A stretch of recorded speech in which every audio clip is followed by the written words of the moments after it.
My Songkha. Greetings from St. Michael's Parish in Bhamo Diocese. In our church compound, there's no building which has not been scarred or damaged by the military bombing, and war is still happening around us. But we need to live and move on.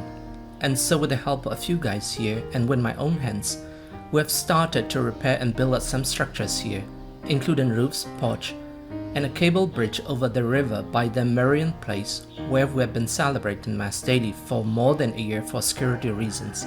Symbolically, we salvaged some bricks and wood among the ruins of our pastoral center and reused them.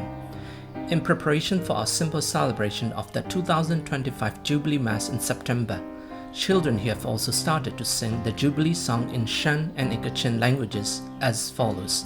Thanks for your listening.